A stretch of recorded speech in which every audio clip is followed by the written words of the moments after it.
All right, let's dive right in. Today, we're going to talk about something that really challenges one of the biggest ideas of our culture, this constant, relentless need for self-improvement.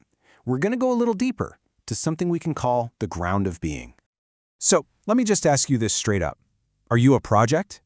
Something broken that needs fixing? Something that needs to be optimized or upgraded like a piece of software? Because, let's be honest, our culture pretty much screams that at us every single day. I mean, just think about it for a second. We are completely surrounded by this constant buzz of self-improvement, right? It's on our phones with all those productivity apps. It's in all the advice about building better habits, getting a higher income. Heck, it even bleeds into our spiritual life, this idea of achieving some enlightened consciousness, and even our biology, like optimizing our sleep. The message underneath it all, it's always the same. You're not quite good enough yet. You could be better. You've heard this phrase a million times, right? I'm just trying to become the best version of myself. And, on the surface, that sounds great. It sounds so positive. But if you really, really look at it, what's it actually saying? It's kind of saying that the version of you that's here right now isn't good enough. It's a subtle judgment, isn't it? Dressed up as motivation. And this is what I really want to dig into. We're going to look at this whole self-improvement game as essentially a case of mistaken identity. It's all based on a fundamental misunderstanding of who and what we really are. So, let's get right to the heart of it. When you think to yourself, I need to improve, who exactly is the I that you're talking about? Who is it that needs the improvement? Is it all of you, the whole shebang, or is it just a part of you? This is the question we're going to unpack. So check this out. There's a huge difference between two parts of us. First, there's what we could call the improvable self. This is basically your personality, right? It's the story of me, all your memories, your thoughts, the roles you play. It's always changing. And honestly, it's the source of all that striving and anxiety.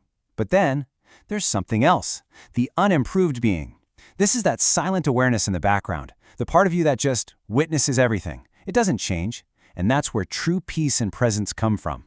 And here's the kicker. This is where we get stuck. We get trapped in this totally exhausting cycle. See, the party that's trying so hard to be better is the exact same stuff as the part it thinks is flawed. It's literally just one thought judging another thought. It's an internal civil war that you can never, ever win because both sides are actually on the same team. They're both part of the same illusion. Okay, so if that whole constructed self is the trap, what's the way out? Well, we're going to shift our attention now. We're going to look past that noisy, anxious self to the profound reality that's always been underneath it.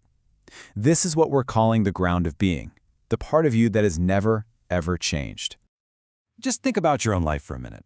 Think about you when you were 5 years old. Now think about you today. Your body's completely different, your beliefs, your ideas, your memories, pretty much everything on the surface has changed. And yet, there's something that hasn't, right? That simple, fundamental sense of I am. Just the feeling of being here. That's been the one constant, unbroken thread through your entire life. That awareness, it's the same. Here's a really great way to picture this. Imagine your life is a movie. It's got all the drama, the comedy, the sad parts, the happy parts, the whole thing. Well, this awareness we're talking about, it's the screen. It's the silent, unchanging background that the entire movie of your life plays out on. Which brings us to this super simple but absolutely mind-blowing idea.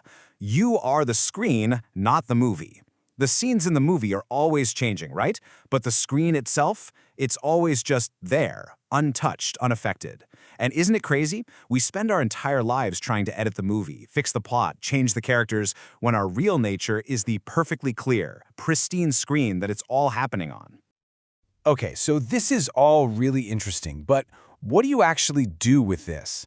And that brings us to the practical side of things. Now, this is crucial. We're not talking about just giving up or becoming lazy. Not at all. We're talking about a really radical shift in where you put your attention. So let's say a difficult feeling comes up, like anxiety. Our normal reaction is to immediately ask, how can I fix this? How do I get rid of this feeling? But what if, instead, you shifted the question? What if you just gently asked, who's aware of this feeling? See, when you turn your attention inward like that, something amazing happens.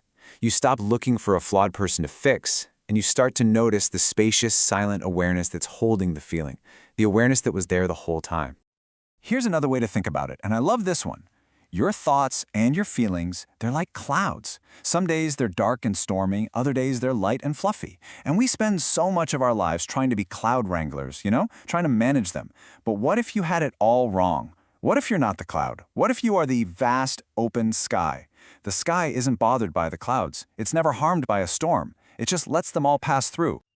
So, what does life actually look like when you start to drop this exhausting project? When you stop trying to fix yourself all the time? Well, it's not about standing still, it's the total opposite. It's about allowing who you really are to finally bloom, naturally, authentically, without all the effort. There's this beautiful old Zen saying that just hits the nail on the head. We spend our lives searching everywhere for the treasure, right? We're looking for success, for peace, for happiness, thinking it's somewhere out there. But the big realization is that the treasure you've been looking for is in the one house you never thought to check, your own. It's already here. It's a homecoming. And this changes everything about why we do things. You might still decide to learn the piano, but you're not doing it to build up your ego, to become a pianist. You're doing it for the pure love of the music itself. You might work on a relationship, not out of obligation, but because love just naturally wants to find harmony. Your actions start coming from a place of fullness, not from a place of, I'm not good enough, so I need to do this to fix myself. And this all points to one incredibly profound truth. Your worth, it's not up for debate. It doesn't depend on what you achieve, what your personality is like, or how improved you become. It's just there. It's inherent. It's absolute, and it's unchanging.